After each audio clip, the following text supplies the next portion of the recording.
talk about my ego. But I always say my ego is not big. My ego is as slim and as frail and as small as is possible to get by with the amount of talent it has to support. So yes, it is big compared to other people's, but it's quite minuscule compared to the effort it is exerting to maintain my talent. That's my story, I'm sticking with it. Yeah, I remember when I was going through my recovery process for my nervous condition. And my therapist told me, I was being falsely humble, and she told me, she said, Jack, you've got to come to grips with the fact of life. All men are not created equal. They aren't. The whole American iconic mythology is actually bullets. I honestly feel I've not yet come to comprehend the exact scope of my greatness yet. As much as a fly crawling across your hand, you can see the fly, you can see the hand. All the fly sees is a huge expanse, a veritable wasteland of skin. It does not see the hand at all. That's the way it is with my talent. I've traveled 30 years through this desert and I've not seen edge either way. Kinagree.mov is an unstoppable synergy of personalities, talents, ideas, and philosophies all blending together into a miasma of conscious musical expression.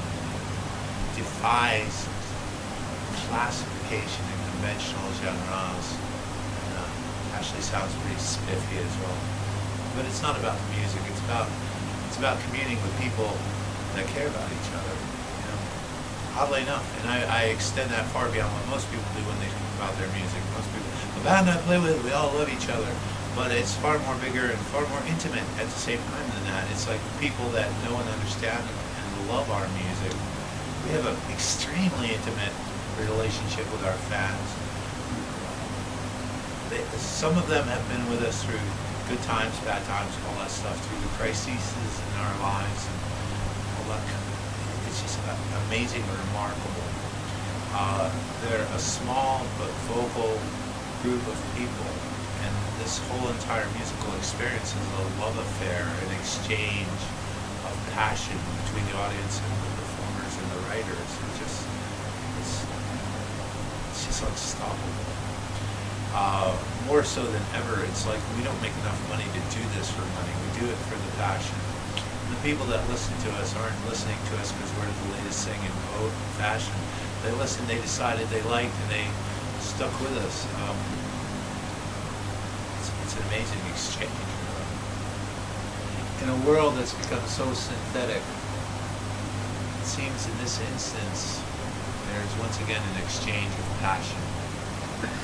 Tell us about Second Life and the music business. Second Life is an insane, wonderful place that those two words don't sound like they should go together, but it totally is. It defies all description. It could be very much the precursor of all things that will be in the world. As you know, the people that created, or maybe you don't know, the people that created the Second Life program were inspired by the book Snow Crash, in which everybody interacted through avatars on a network. And that's what Second Life basically is. Well, I understand they were influenced by that. Of course, that might be an urban myth. Who knows?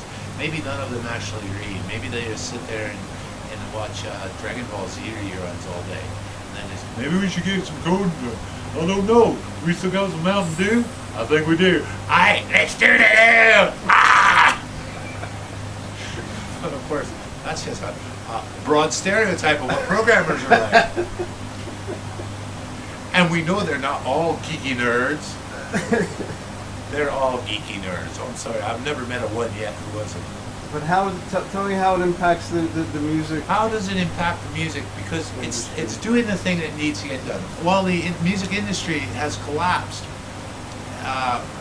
the internet has risen up to the point where people can now directly communicate with their fans, which is what Second Life allows us to do so very effectively.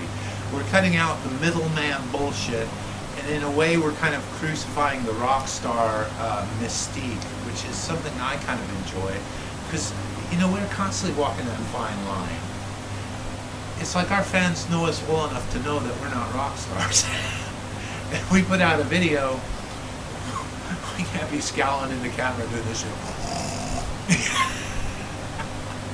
It won't fly.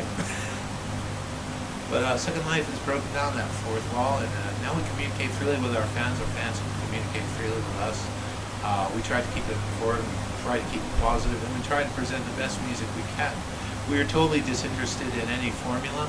We don't do things based on how successful we think they might be or won't be. We just kind of say, here's the best music we can make, and if that's successful, that would be cool.